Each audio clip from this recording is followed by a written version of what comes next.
Então, o que é que acontece?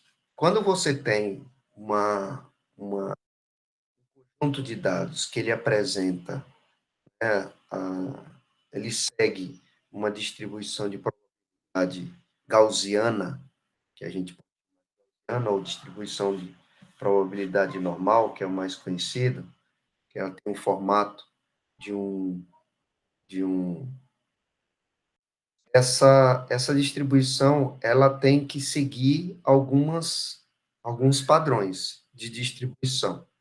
Tá? Nesses padrões de distribuição, a literatura ela enfatiza a chamada simetria e a curtose. Então, toda vez que vocês estiverem com um conjunto de dados e vão tentar analisar ou executar o procedimento de análise da premissa de normalidade dos dados. Então, quando vocês devem estar acostumados a ler esse termo, verificar a normalidade dos resíduos dos dados. Você tem, por obrigação, verificar se os seus dados, na verdade, os resíduos dos seus dados, eles seguem um padrão de distribuição gaussiana, tá? É uma das premissas das mais conhecidas, né, e utilizados para seguir alguns testes paramétricos, e que a análise exploratória ela é um dos tópicos a serem verificados. Então, assimetria e curtose são determinações para você verificar, né, se os seus dados seguem um padrão de distribuição gaussiana ou não. E eu vou mostrar para vocês quais são essas características de simetria e curtose, e como e o que a gente tem que verificar.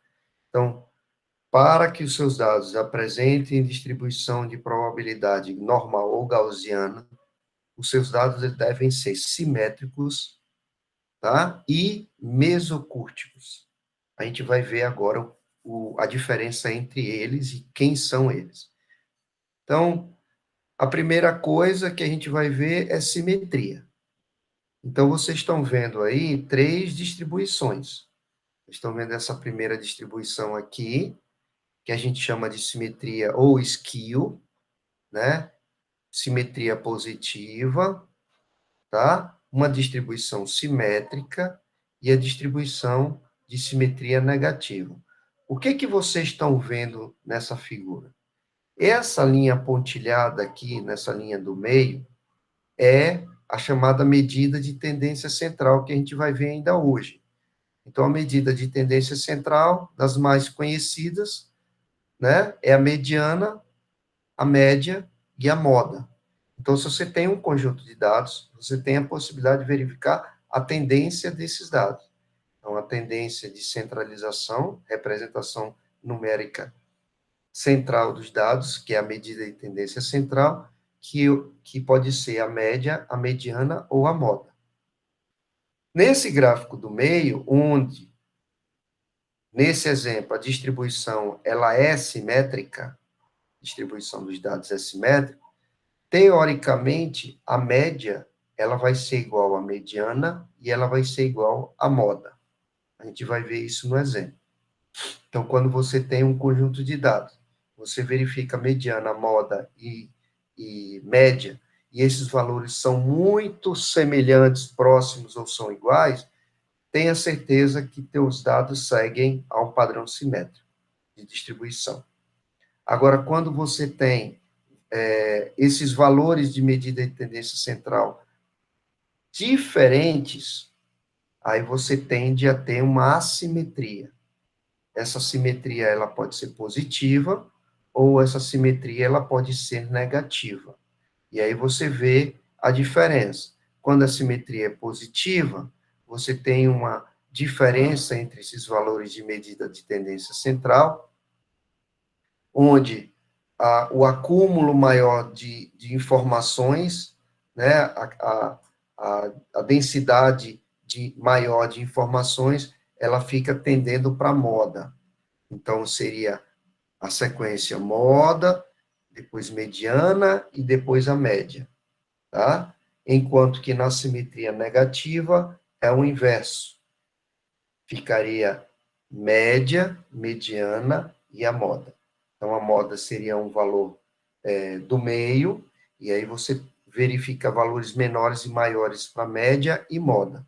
Com simetria positiva, a média, teoricamente, seria maior do que a moda, e o inverso para a simetria negativa. Mas não interessa a gente ver isso aí, média, mediana, a gente pode até ver, mas existem estratégias para se verificar isso daí. Pode ser uma estratégia pura e simples, visual, você faz um gráfico de distribuição de frequência, você usa aquele comando density que eu mostrei para vocês nas aulas anteriores, que é a densidade de distribuição de kernel, e verifica a tendência dos dados, e aí você vai verificar se os dados estão se inclinando para a esquerda, se foi isso, é a simetria positiva, ou eles estão tendendo-se para a direita, que seria a simetria negativa, ou ela tem, né, uma simetria, valores equidistantes do centro para as partes extremas da distribuição similar, tá? Então, a primeira questão que a gente vai ver é a simetria, tá? E para a gente, vamos dizer assim, contemplar que nossos dados apresentem uma distribuição normal, para validar o teste de normalidade, nossos dados tendem a ser simétricos. Ele não pode ter uma tendência positiva nem uma tendência negativa. Ele primeiro tem que ser simétrico. Só que não é só simetria que nos dá a possibilidade de normalidade, verificação da normalidade dos dados. Além da simetria, a gente vai ter, né, a chamada curtose. E a curtose, ela não tem nada a ver com simetria. Tá? A curtose agora é a verificação do acúmulo da densidade dos dados na região central de distribuição. Então, vocês estão vendo três situações. A situação, né, onde a gente tem curtose igual a zero, ou seja, quando a curtose é igual a zero, o valor dessa informação de curtose, ele vai ser próximo de zero, porque a gente pode quantificar isso daí. Tanto na simetria quanto curtose, a gente verifica um número. Vou voltar aqui que eu esqueci de dizer. Quando a distribuição é simétrica, esse valor é próximo de zero. Quando a simetria é positiva, logicamente, esses valores são positivos, esse número representativo de simetria tende a ter um valor positivo, e quando é negativo, o valor é negativo.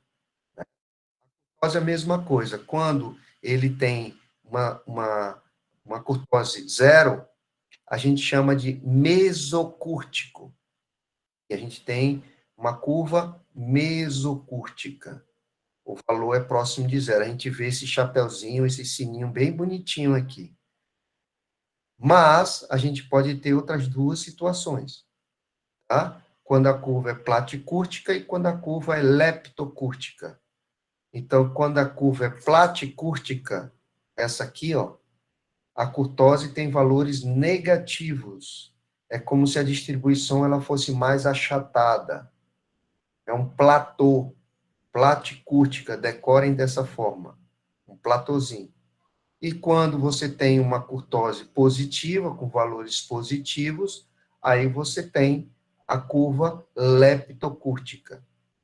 Então, a gente tem mesocúrtica, que é o ideal, platicúrtica achatado, que é o valor é negativo, e leptocúrtica alongado, você tem uma densidade de distribuição acumulada mais na região central, aí você tem uma situação em que o valor é positivo. A gente tem como obter esses valores próximos de zero, positivo ou negativo. A gente vai ver isso nos exemplos que eu já passei para vocês, se eu não me engano. Então, quando a gente for verificar a normalidade dos resíduos, que é uma premissa para testes paramétricos, na normalidade a gente verifica simetria e curtose. Então, a gente testa né, se os nossos resíduos dos dados tendem a ser simétricos e mesocúrticos. É o sonho de consumo da gente. Mas isso vai depender de várias questões, tá? Do nosso N amostral, tá? A natureza das nossas variáveis. Então, por exemplo, quando eu pedir para vocês verificarem qual é a natureza da variável de vocês, e quando eu falei de variável quantitativa, você tem variável quantitativa discreta e contínua, certo? Essa situação da natureza numérica já nos dá um indício da tendência de distribuição dos nossos dados. Então, por exemplo, apesar de que a distribuição de densidade normal, ela serve, vamos dizer assim, para dados quantitativos tanto contínuos quanto discretos, tá? Se os seus dados forem quantitativo discreto, por exemplo, abundância de espécies, ela também já tem uma tendência de ter outro tipo de distribuição, que é a distribuição de Poisson, que a gente vai ver isso melhor na disciplina de modelos. Porque a distribuição de Poisson, teoricamente, ela já tende a ser uma distribuição assimétrica, tá? Mas não vou falar muito sobre isso, porque foge um pouco do que a gente está discutindo aqui. No nosso caso, a gente está vendo as distribuições de densidade, teoricamente, normal, onde tem as características de simetria e características de curtose, e para que a gente contemple essa premissa de normalidade, na simetria tem que ser, né, simétrica, e na curtose tem que ser mesocúrtica. A gente vai ver exemplos no material que eu mandei para vocês no R, daqui a pouco. E aí, vamos lá, a gente tem que continuar essa parte descritiva e depois a gente destrincha tudo já no R como exemplo. Só que eu falei para vocês de simetria, falei para vocês com relação a medidas de tendência central. Então, MTC, eu gosto de usar a sigla, medida de tendência central, onde você tem as medidas mais representativas, mais conhecidas, que é a moda, né, a mediana e a própria média, tá? Então, quando você tem um conjunto de dados, vocês amostraram, coletaram essas informações, e agora vocês estão querendo obter as informações que esses dados querem traduzir para vocês.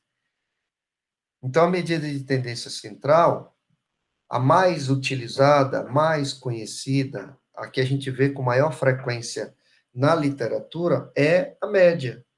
Então, a média é muito simples. Essa formulazinha aqui do lado, ela descreve uma média.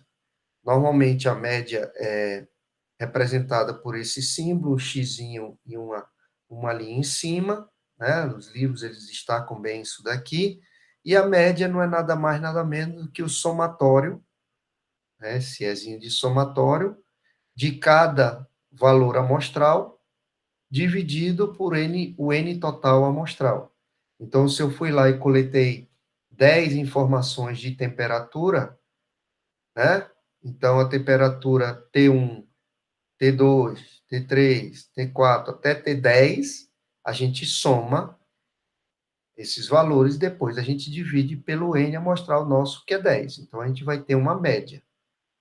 Lembrando que essa média, ela tem uma informação dimensional, né? Se a gente usa o tempo em segundo, então é um valor médio de temperatura, graus Celsius, a gente vai ter um valor médio em graus Celsius. A informação, a medida de tendência central, ela tende a manter a sua dimensão, tá? Então, a gente tem essa informação, a mais conhecida. A questão ela é a mais conhecida, mas ela tem que ser a mais utilizada? Eu gosto de enfatizar a parte descritiva nesses pequenos detalhes. A minha opinião é que nem sempre a gente tem que utilizar a média, porque, de repente, essa informação não é a que melhor representa os nossos dados, tá? Vamos voltar aqui para a simetria.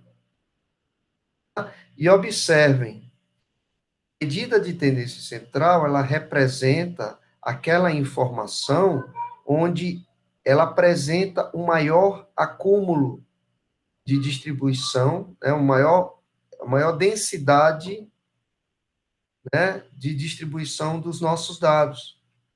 E a partir desse valor, os valores para a direita e para a esquerda, a sua frequência ela é reduzida.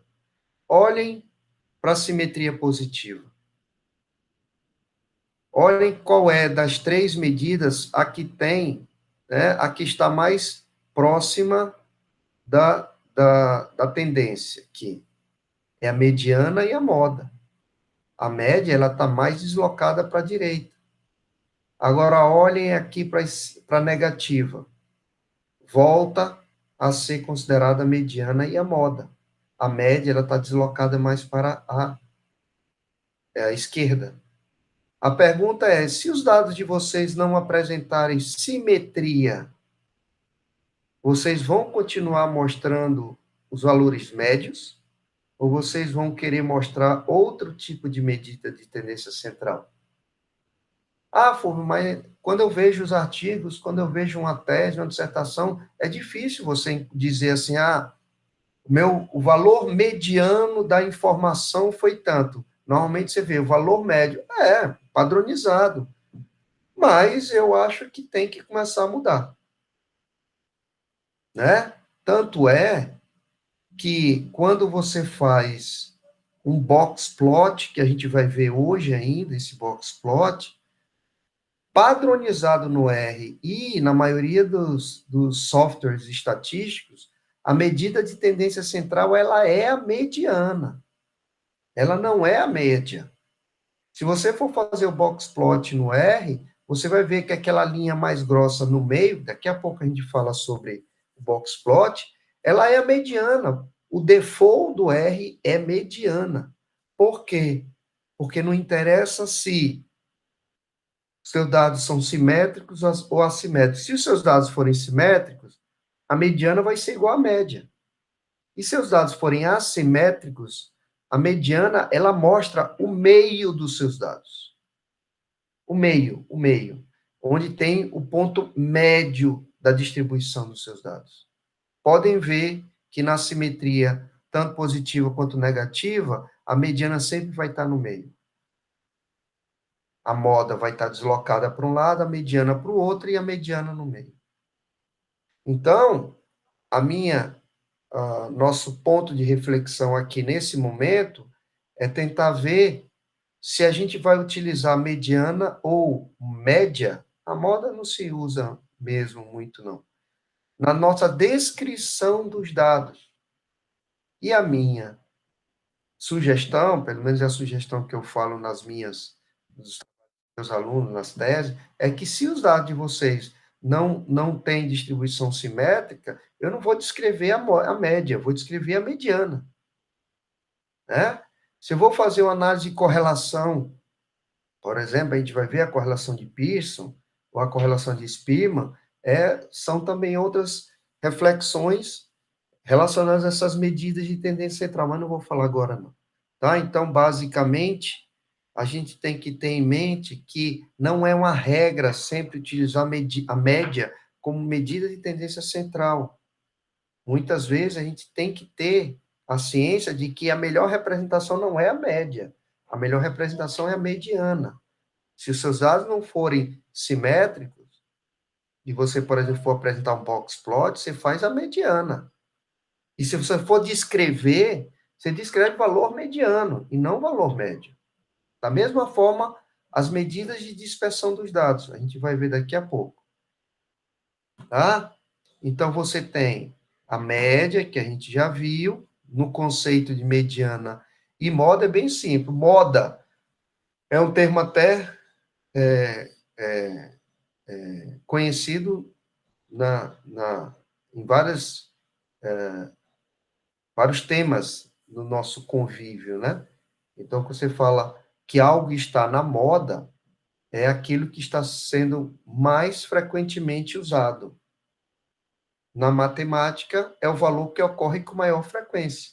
Então, se você tem um conjunto de números, 1, 2, 3, 10 números, 1, 2, 3, 4, 5, 5, 5, 8, 9, 10. Qual é o número que mais se repetiu? O 5. Então, a moda é 5.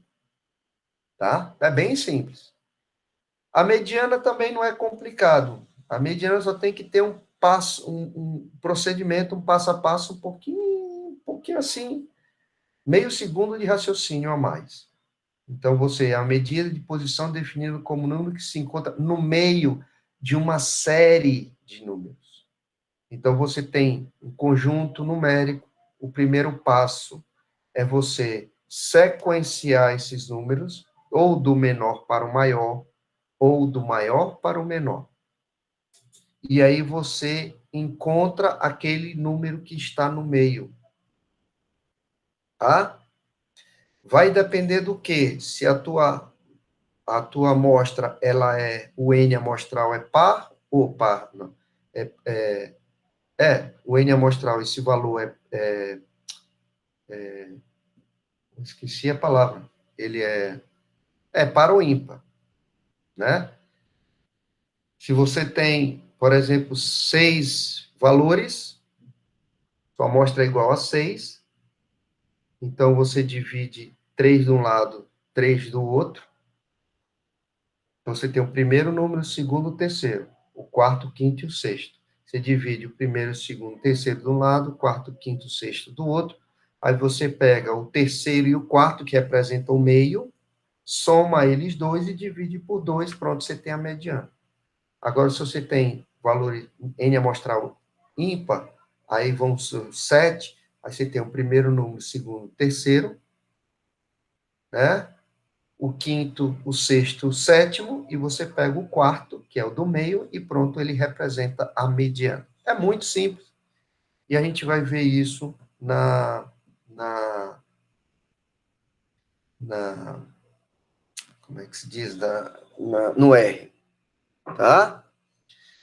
E aí, vamos lá. Medida de tendência central, muito fácil. Já vimos aqui a média, a moda e a mediana, tá? E esse desvio em relação à média é outra informação, tá? Mas isso aqui a gente vê depois. E a gente tem agora as relações entre elas, só para a gente recapitular. Então, a gente verificou as chamadas simetrias, e essas simetrias ela tem íntima relação com as medidas de tendência central. Então, só para recapitular, quando a curva é simétrica, a gente tem a média, a mediana e a moda, teoricamente, valores iguais. Quando a simetria é positiva, você tem a moda menor que a mediana, que é menor que a média. E o inverso para quando você tem a simetria negativa. Tá? Então, aquela imagem que eu mostrei no início, ela está sendo repetida a partir dessa informação aqui. Tá? Então, os dados tendem para a esquerda ou os dados tendem para a direita. Beleza? Por isso que a gente usa sempre a mediana. É a melhor informação de representação da medida de tendência central. Seja ele, né, dados simétricos ou não simétricos. A mediana é a melhor que representa. Se for simétrico, a mediana é igual à média, ou muito próximo. Tá? E agora, as chamadas medidas de dispersão dos dados. Então, MTC, medida de tendência central, MDD, medida de dispersão dos dados. Então, nessas medidas de dispersão de dados, eu estou mostrando para vocês as mais conhecidas. Então, primeiro, o que são as medidas de dispersão de dados? Então, é o quanto que esses dados estão se dispersando em relação à medida de tendência central. Existe uma diversidade dessas informações, as mais vistas na literatura é o desvio padrão e a variância. Só que ainda tem a chamada amplitude total, o erro padrão e o coeficiente de variação. E cada uma delas, ela tem a sua funcionalidade, tá? E a gente vai rever aí bem rapidinho. Essas fórmulas aqui que vocês estão vendo, não é nenhum bicho de 7 cabeças, vocês conseguem deduzir essa fórmula muito fácil. Mas vamos para a mais conhecida, para as mais fáceis, para as menos conhecidas. A primeira é a amplitude total, que a gente já viu isso na distribuição de frequência. Então, a amplitude total é o quanto que os nossos dados estão variando do mínimo para o máximo. Então, você pega o seu conjunto de dados, deixa ele em sequência do menor para o maior, do maior para o menor. Você pega o menor valor, pega o maior valor, subtrai e você vai ter a amplitude total. Isso aqui a gente viu em distribuição de frequência. Beleza? Muito simples. E aí vem a variância, que ela também, a variância é representada por esse símbolo S2, ela tem um complemento da variância, a complementação dessa fórmula, que é o seu respectivo desvio padrão.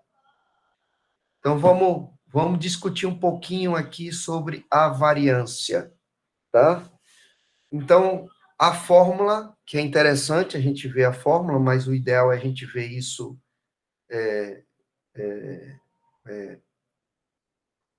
matematicamente, ela é melhor, é mais fácil de entender o procedimento, o raciocínio, né, da fórmula, do que a gente decorar simplesmente a fórmula.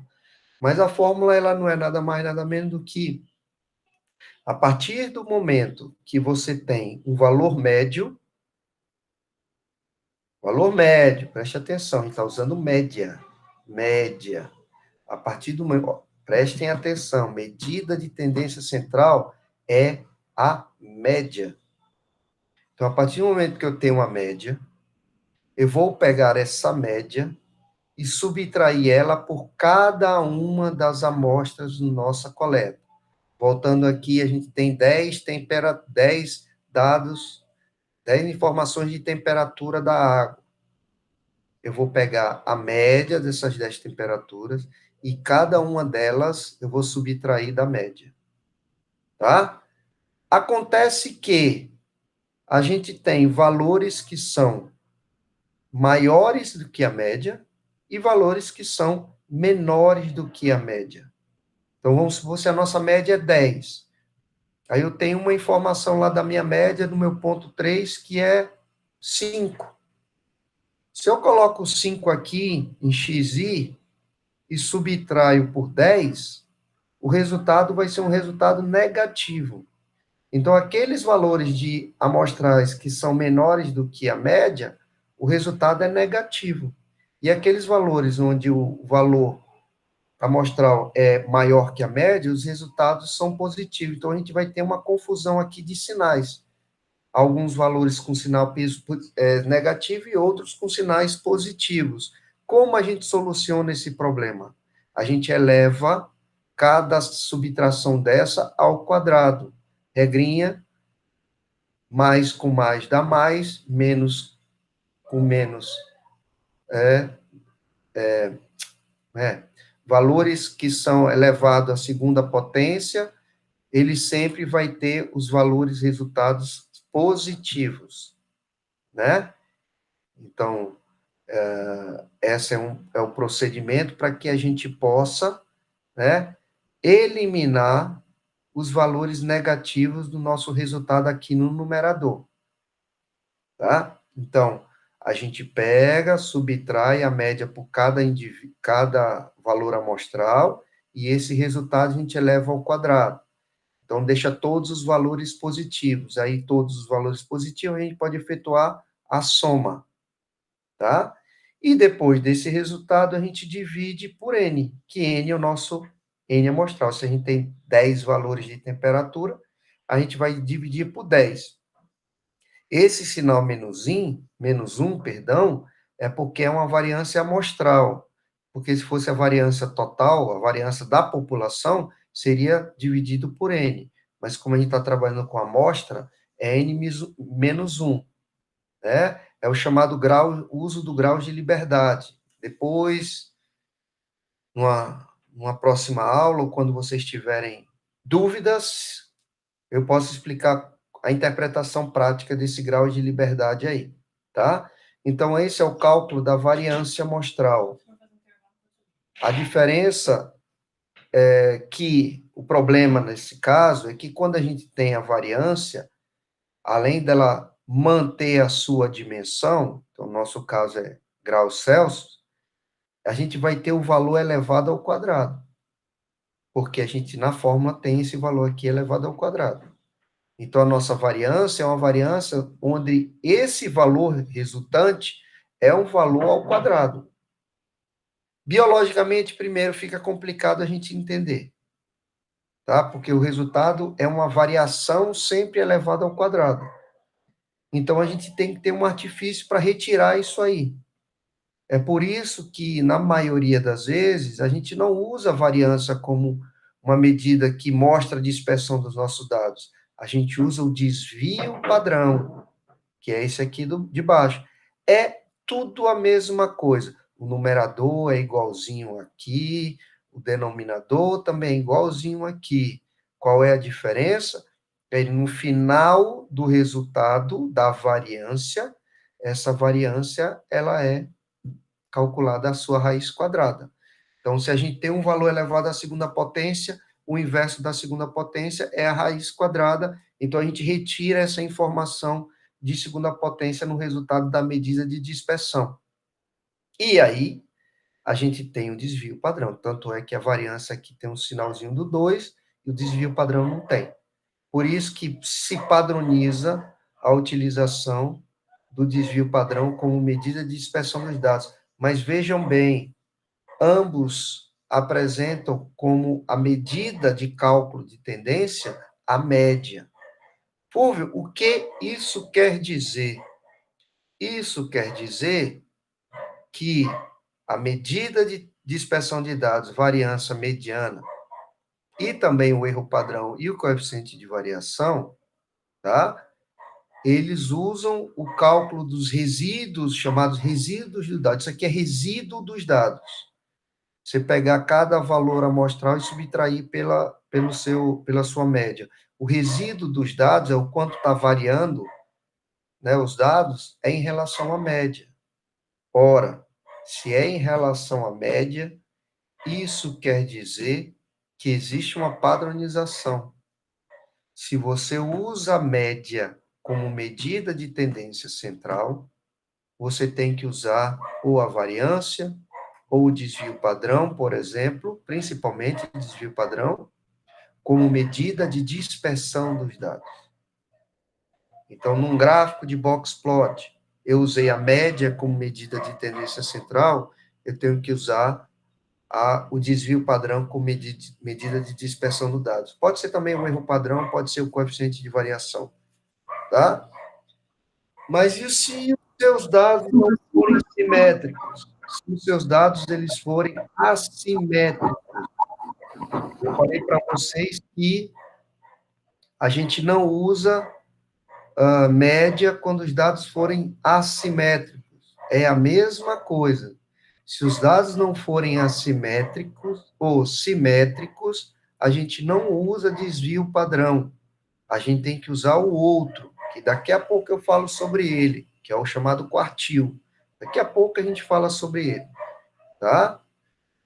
Só para complementar, que aí eu vou dar uma pausazinha, porque eu também tenho que sair daqui para ir para o outro quarto.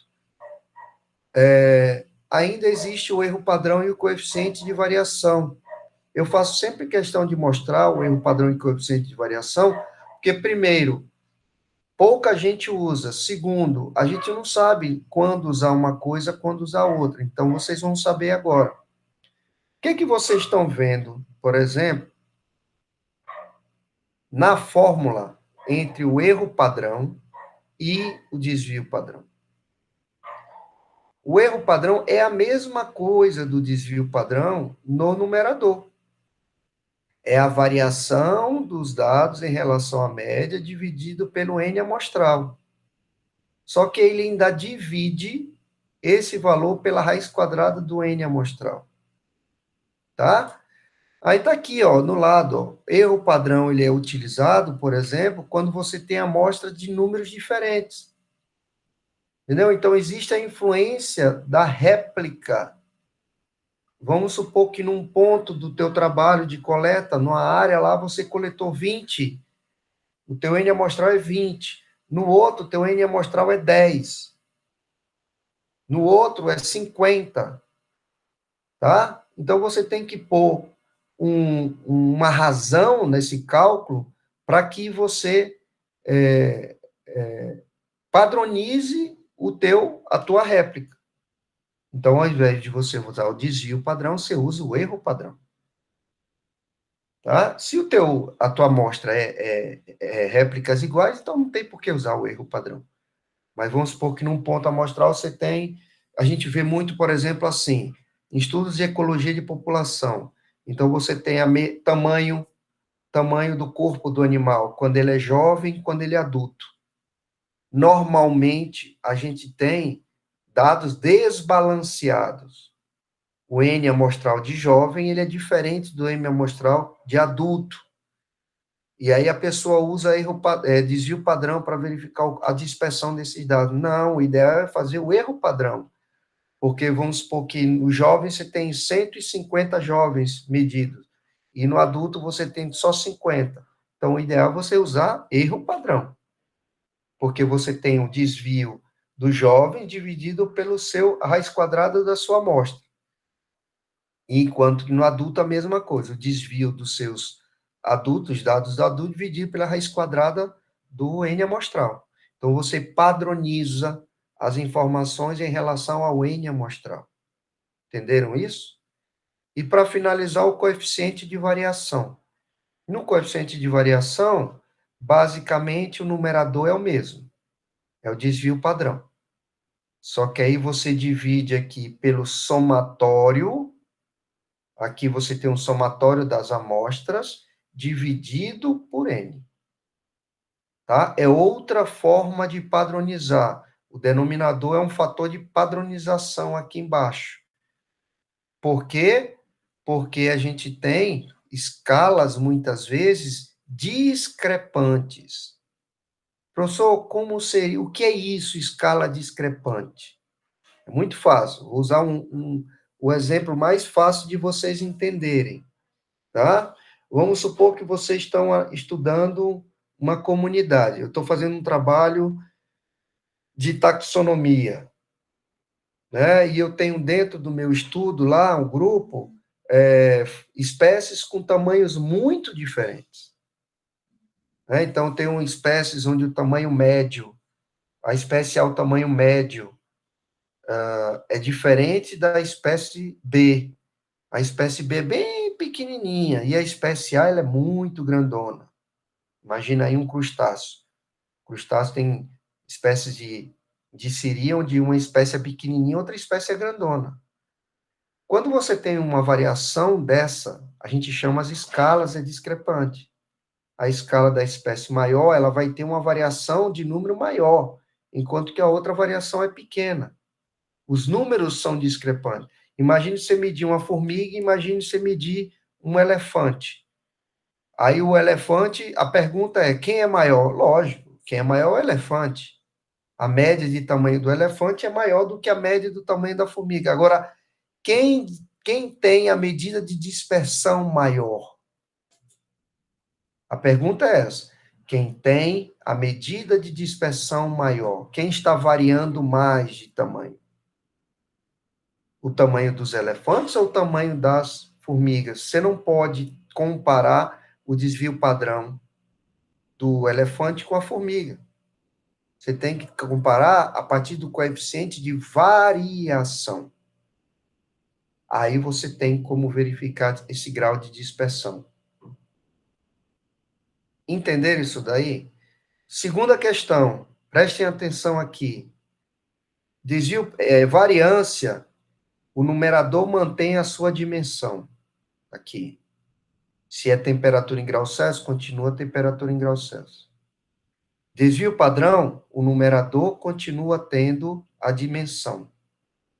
que o xizinho aqui representa a informação da temperatura, tanto daqui quanto aqui. Aqui embaixo não tem x.